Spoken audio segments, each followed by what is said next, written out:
She's perfect, except that the bitch has cats, and I hate fucking cats. Cue up the asthma attack, all cause the bitch has cats. Hi, I'm Tommy Gimler, and in the movie I play a gentleman by the name of Brian Portz, a guitar comic who in real life married my sister.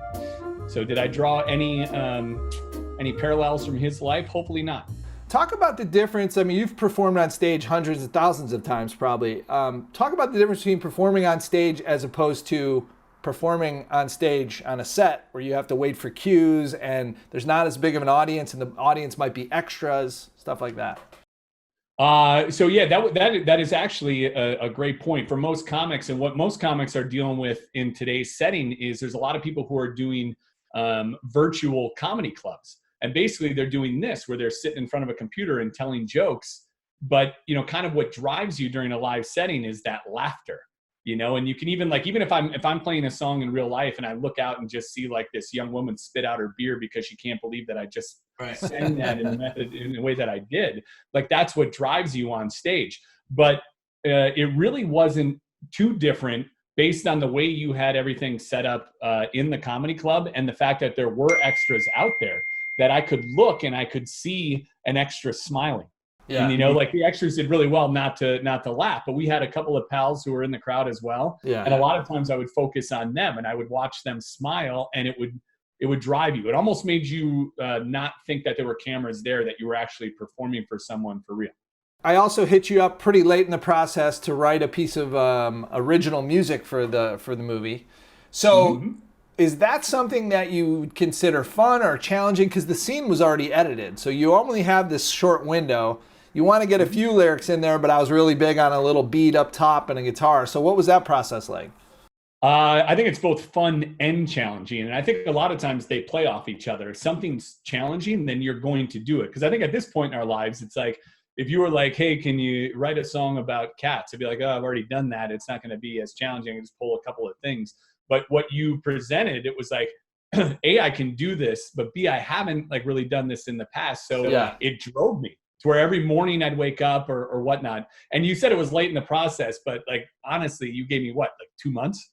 We originally talked about it and I was up front with you. We were trying to get this other song cleared and it became very apparent it wasn't going to happen. And the more we talked about it, just amongst our friends, it was like, how cool would that be if he actually had another, besides the songs we've heard before, you actually got to write something that was original for it. And then after that point, we like talked about it. It was like, oh yeah, 100%.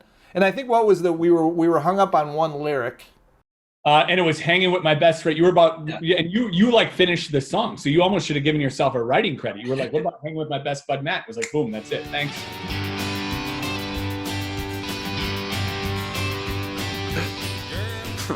Mailman. Neither rain nor snow? Fuck you, man.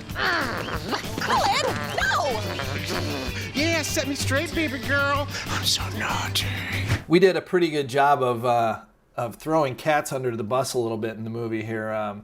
Allan's very anti-cats. And ironically, you do have a song called Bitch Has Cats, which the crew had never heard before, obviously. So at first, you know, they think they're just doing a normal shoot. And I remember looking around at some of them and they're sort of behind the camera and the lights like laughing, like, what is this guy really saying here? Ah, it's great. You have a bunch of music videos, but one that we did together was Bitch Has Cats. I think we actually donated like $300 to a local cat shelter. And we were both like, we're kind of thinking like, oh, it's great. We're going to go and see a couple of cats. And there's literally like 400 cats running around. She's perfect, except that the bitch has cats. And I hate fucking cats. They're like, yeah, don't put lights over there. The cats don't like it. And we're like, oh my God. So when you see the video, you're going to wonder why it's so dark in there. But we were only allowed to use like 1 or 2 lights. And then like you'd go to set up something and there'd be like a cat like right above your head. And I was like, oh my God, this is crazy. I feel like I'm going to step on one of these things. Yeah, the bitch has cats. Yo, fuck this. Hey, don't go. You know, where I was at in my career as a new father, when you approached me to do the movie, as long as you guys weren't going to do an NC-17 movie, I was like, okay, I will do this. For all of my, heroin addict friends in Cleveland. I was like, I can't do a PG movie. They're never going to watch this. So I needed to find that happy medium, and I felt that this was the perfect fit for me. Nice. Well, we got a part for you in the sequel, so hopefully you're available. You might be. I've been losing a lot of weight just trying to like maintain my form. Yeah. So I can try not to have 2 or 3 more kids though, so you have time, And I'm in a bad mood.